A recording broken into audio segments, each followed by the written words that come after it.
สบายดีพ่อแม่พี่น้องทุกคนเด้อที่เขามาเบิ่งมาหาบส้มมื้อนี้หันมาบ้านเอื่อยเพิ่นมาแต่เมืองลาวเมืองไทยมาเอาเครื่องฝากเครื่องตอดเราซื้อเครื่องซื้อของมาหลายบ้านไกลเฮือนเคียงพี่น้องก็พากันมาเอาเนาะเขาไปในเฮือนนำกันเลยว่าเราไหลอีหยังมานี่เพราะว่าพวกเอื่อยเพิ่นก็มา2-3 คนเลยเครื่องมาเอาเครื่องฝาเครื่องตอนมาจากกันบ้านเฮานะ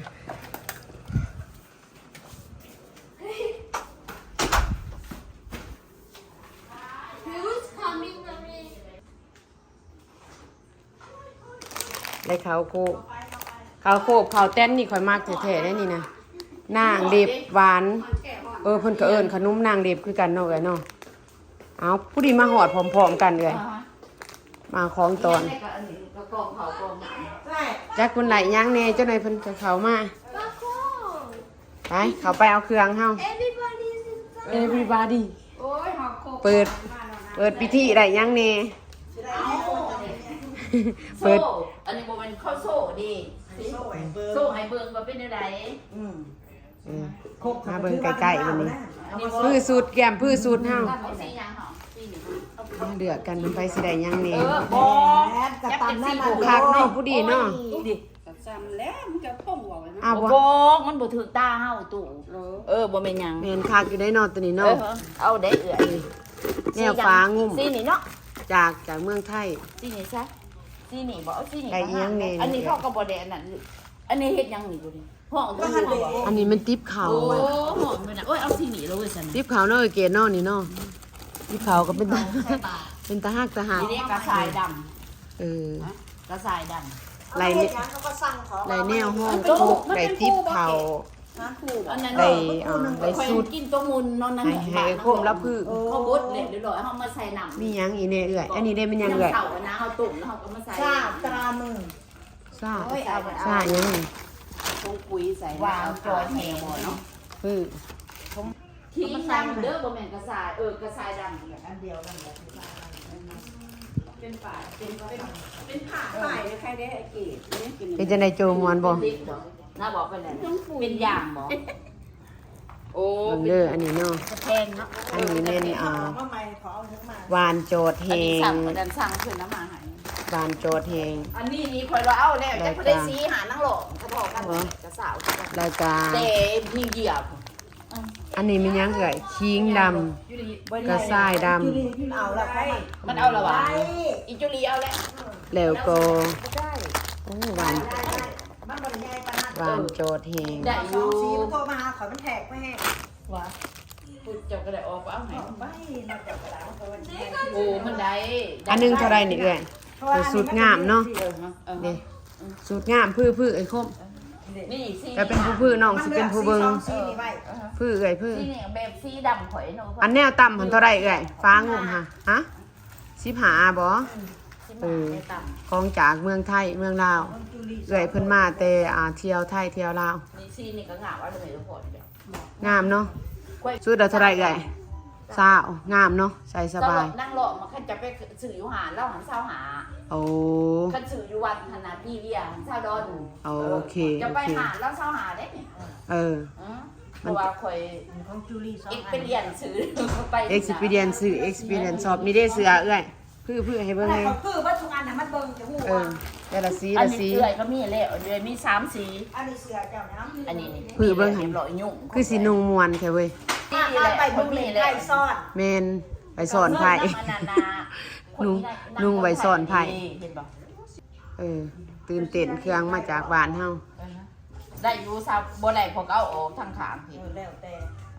แต่งคือได้ล่ะ ไปทุกจริงทุกอย่างมันนี่ ว่า พื้เสืออันนี้เด้ งาม เสืออันนี้งามได้นี่ คอยก็ยังมาคือบ่อ่าน โอ้ของประกาศว่าใครสิเอา โอ้เจ้าก็ต้อง เสือคุ้ม ออกมาแล้วงาม เสือคุ้ม เขาไปเอาแล้วเขาจังเห็น มีหลายสี เสือโอ้สีนี่ เพราะว่าร้าน ใช้ ก็มี ใช้สงสางน้องนี่เอามาเพื่อให้น้อง ไม่ มื ได้ อ ทั้ ติ งหลัง ใช่ เดี๋ยวพ่อจับหนึ่งกินบอกเขาว่าเขาอันนี้ไว้ให้ บ่ ถ้าหมากนุ่ง ได้อยู่พี่ทั้งพี่ ถ้าหมากนุ่งสงสางมันสบาย มันเป็นกระดาษ40กระดาษ โอ้ยองประเกตไปมากเอื่อยกับน้องเพิ่นได้เรื่องนะเอาแบบอีลุ่มพุ่มผัวโดดอันนี้เขาบ่ได้เอามาขายแต่ว่าสิปันเอาเขาจะเอา อันนั้นเจ้าทายออกบ่เจ้าจังเห็น มันสบาย คอย นุ่งสบาย เอให้เอื้อยแน่งามได้หั่นเขาจะเฮ็ดกันยังแบบนี้ ตัวเอาบ่เจ้าบ่เอาบ่ บ่เขาบ่ได้เอา มียังช่อง ไปก็มาเอาเครื่องเอาของได้เอ็นทอดแน่ได้ทรงได้เสือได้สุดนอนได้แนวอันน่ะ โตชี้ฝ่าหั่นเสียดายเอาตัวเดียวของ จะได้จักโตจะว่าจะได้3โตคุณดิเครื่องของได้หัวได้อีหยังนี่ เอาไปวัดไปว่า ไปโคมงาม โอ้พันสองพัน น้องมากได้หันงามๆน้องงามเนาะ มีลายสุดเลยอันขาวลาย หากข่อยมากงามมัน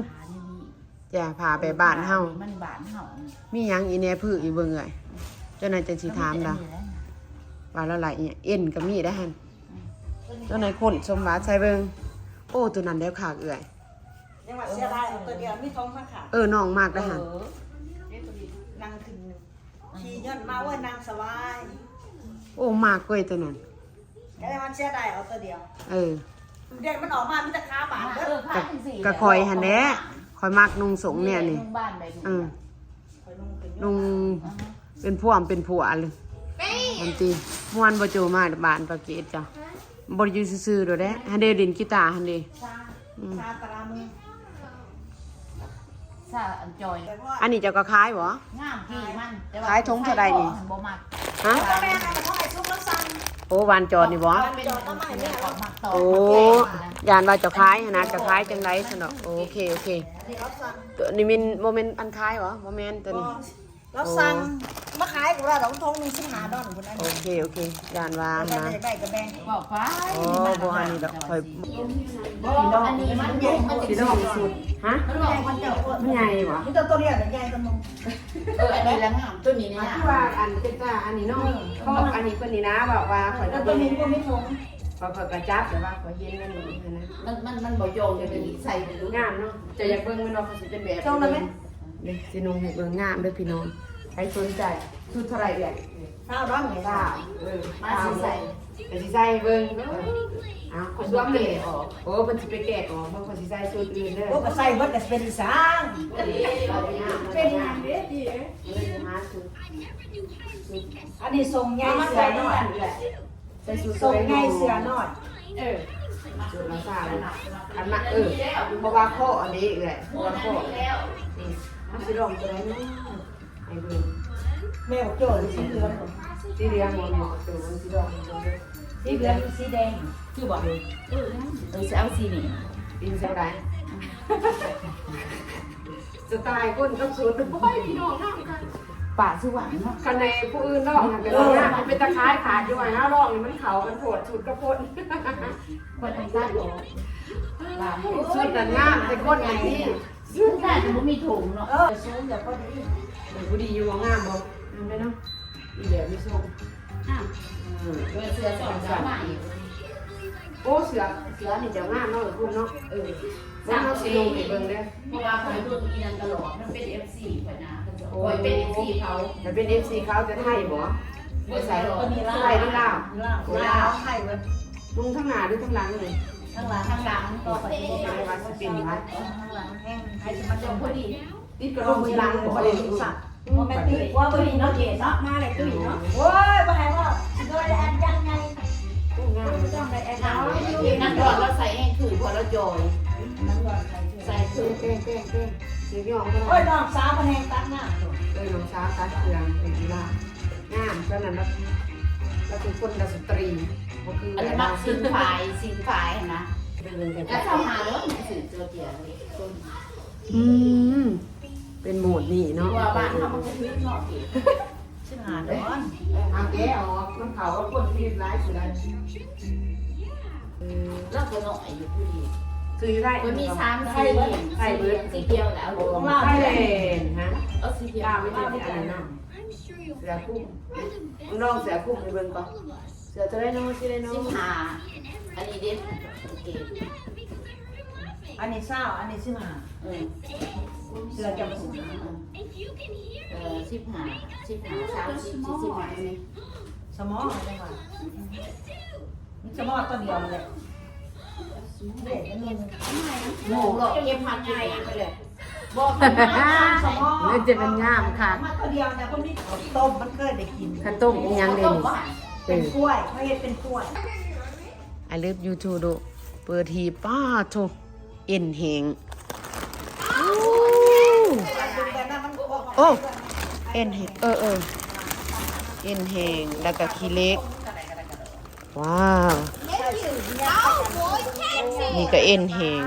มันยังมีมุกมีหออีกยาสมุนไพรสมุนไพรเอ็นยืดโอ้เอ็นยืดก็มีโคดนี่มาแปลกๆเว้ยเป็นอีหยังดีเนาะ แล้วมาเอาอันนี้แล้วเราเห็นก่อน หลายๆอย่างสมุนไพรเอ็นยืด ว่าจะเห็นเราสองเดียวย าสมยาเอ็นยืดสูตรน้ำโอ้โมเมนยาการนุ่งค่ำเนาะยาโหมดไม่ตัวนี้ เห็นในลูกเห็นนะ มันเอาอยู่อ่ะ มันบอก บางทีซิมขนมนะไปเป็นแนวใดตัวนี้แม่นดูโอ้มีแบบแพร่ บอมันผ่าแผ่ผ่าเขา โอ้มีผ่าเขา ผ่าที่ว่าทงเขาหนะ งามเนาะ ก็ยิบแล้วเรียบร้อยเลย จะขายตัวใดนี่เอ่ย15 ดอลพี่น้องหน่วยละ15 งามเด้อ งามเพราะว่าเพิ่นยิบทงอันทงเป็นกระสอบเขามีหยัง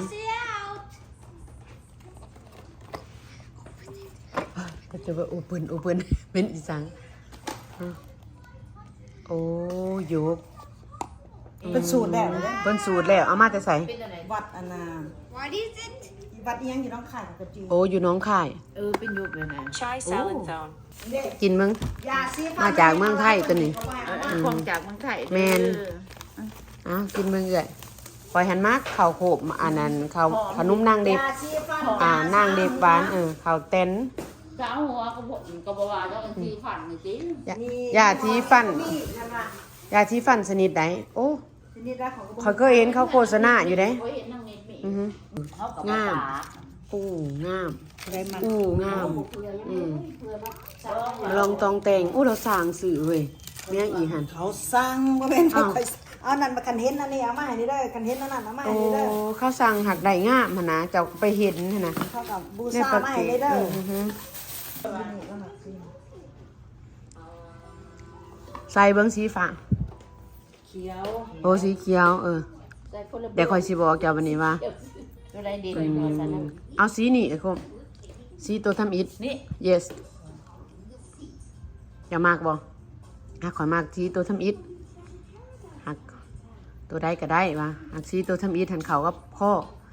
ผู้ดีงามสีบ่เปลี่ยน บ่ แห้ง เขากับเกาะ บ่สีตัวนี้ เขากับนี่วะ เออ กระบี่ แม่น กระลับกระบี่ เดี๋ยวคอยสิเอาให้เดี๋ยวคอยสิให้เบิ่งในอันวิดีโอแล้วจะสิเห็นว่ามันขาวกระคอยฟังอยู่ กะลีพับ โอ้อันนี้บ่ก็ดีพับ นี่แหละกะลีเรื่อยป่านั่นอันนั้นว่ากะลีปั๊บป่านั่นพันนะ โอ้ ป่าพัน เขาสร้างเฮ็ดเนาะประจอกประแจกเนาะขนมขนม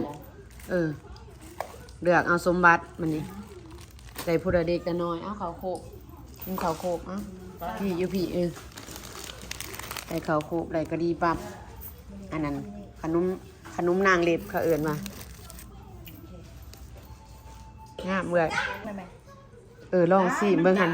เฮ็ดห่อได้ห่อดีกระดาษเขา เป็นยังโอ้ย ปีนั้นนะขออามาแล้วนั่งมา โอ้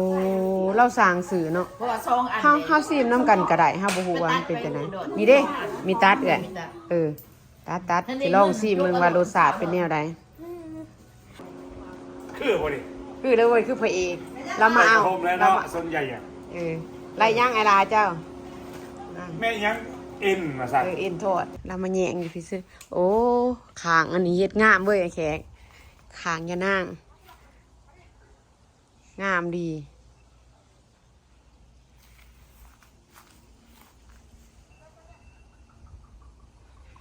ต้นมะคุงมันหอนหลายหน่อยแขกเนาะมันหอนหลาย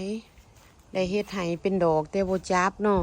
มันเป็นดอกอยู่แต่ว่ามันจักมันสิเป็นหมากบ่รู้ โอ้ เบิ่งก็คือว่าเป็นอยู่ได้อล่ะ เบิ่งคือเป็นแต่ว่าหอนโพด มันฮอดมันบ่เป็นอะไรเบิ่งกับมัน เด้เห็นเนาะเบิ่ง สิได้กินบ่หรือบ่ ต้นบางใหญ่ได้แหละเนาะไอ้แขกเนาะ มันลงอันนั้นได้ใส่กระถางหน่อยโพด หักต้นใหญ่ สิดิมันลงดินแล้วมันใหญ่ ปานนั้นยังอันนั้นได้หั่นเนาะปานนั้นยังเป็นดอกเนาะไอ้แขกเนาะ จักสิได้กินบ่บุ เบิ่งสิไปเบิ่งไกลๆก่อนในสวนอันนี้นะ ส่งก็คือสิได้กินอยู่ คือส่งๆอยู่ถ้าอากาศเย็นค่อยคิดว่าจะจับ ถ้าอากาศเย็นมันบางทีมันก็มีหลายหมาก ค่อยเห็นดอกมันเป็นหลายดอกอยู่ ต้นไป หาก็แตกหาก็ออก เพราะสิได้แยกนี่นี่ คันเป็นหมานี่นะต้นบางใหญ่เติบคือสิจับหลายอยู่เบิ่งหันต้นนี้จังหน่อยอย่านางนี่งามอย่านางนี่3 ถังเฮ็ดเก็บแล้วก็อันนั้นบดไว้ใส่อันนี้ใส่แกงหน่อไม้นี่งามๆอย่านางไว้ขี้ฮูดซุ่มนั้นบ่ได้ปลูกเพิ่นน้อยแขกเนาะเพราะว่าบ่ปานใดเนาะปีนี้เนาะ ปีนี้บ่ปานใด นี่ดอกมัน ตัวได้ขึ้นก็แต่แค่มันตัวได้บ่ขึ้นก็ปล่อยเลย ปล่อยเลยแล้วแต่เพิ่นมาคุงนี่คันบ่ถือหอนคันเอาออกมานะคันเพิ่นออกดอกไว้ถึงตอนนั้นหันอาจจะได้กิน นี่กระถาอากาศสิเย็นๆดง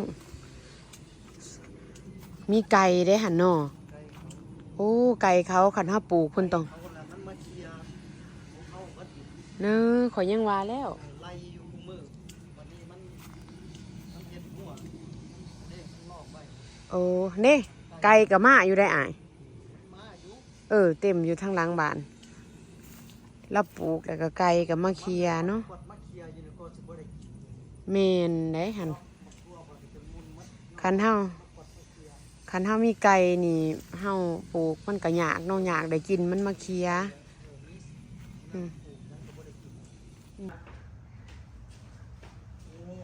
ือฮึ จะได้เรียกมากกว่าเบิด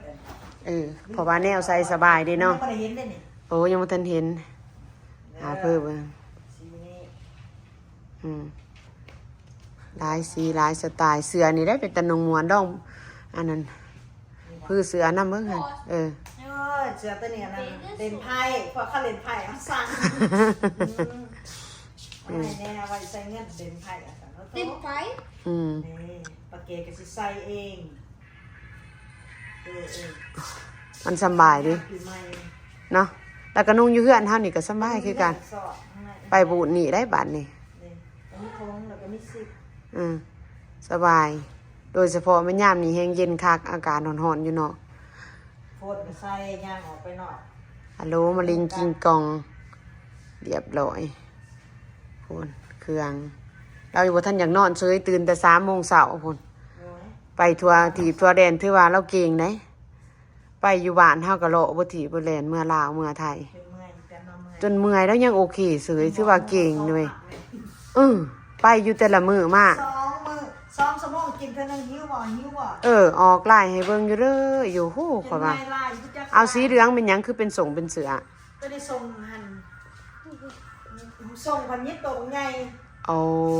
ปัดเสือพัดตัวน้อยๆก็แล้วว่าเอาเสือก็เป็นตะแพงเนาะเป็นตาหักดีคิวดีเว้ยใครจะลงเสือได้บ่ได้เบิ่งตอนเอามาถ้าจะมาเบิ่งมื้อนี้เพราะว่าตอนนั้นบ่ได้พื้อเบิ่งคักมันหลายๆจักเป็นหยังตัวเป็นหยังเนาะก็เก็บเอาเลย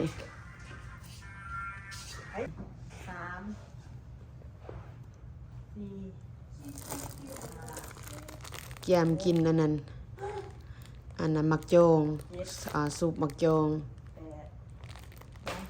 น้ำที่2 พื้นบ่กับเสือเจ้าหน่อยกับไก่สิเบิดแล้วเนาะผู้นั้นมาผู้นี้มาเหมือนเช้าวันอาทิตย์นี่แล้วเราสิมาเกี่ยมฮุบเอาเบิดโดดแถวนี่ยังอีตุ๊กกับบักแอนตุ๊กแอนจ้ะแนวตำโคกตำสากอันนั้นยังเก่าอัน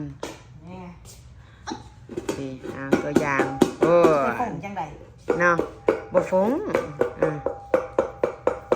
แบบอย่างมันก็ฟงนี่คือเก่าโนตามือหอมพี่น้องเฮ็ดเป็นอาชานมเย็นก็ได้โอ้แม่นบ่มี30 ห่ออยู่แน่กระปุกนึงเท่าไหร่ล่ะบัดนี้$10 มาเด้อ นี่ นี่หอมหมดเจ้าเด่นหอมเดิมเบิ่ง สั่งให้ร้านหอมอีกโฆษณาสินค้า หอมอยู่บ่ล่ะลูก Hamdeo. หอมแดว Plastic to be movie. เออ ชากำลัง เด้ หักหลาย ยังเออ เอาใส่ครีมมันก็เป็นชาไทย เป็นข่อยหอมเบิ่งคือชาไทย คืออันไทยที่หั่นนะ เออ กินข่อยดมเบิ่งมึง ใส่ น่ะ บักนาวน้ำตาลหน่อยนึงโอ้ย ก็แม่นเรียบร้อย เอาไปซิมโจเดนเอาจังอันใส่ปานธรรมดา ดีมันได้ของฝากของตอนแม่นสิได้ซ่ากามือ ใครกินอันซื้อ ไปแบ่งกันกับหมู่เอื้อยเอาให้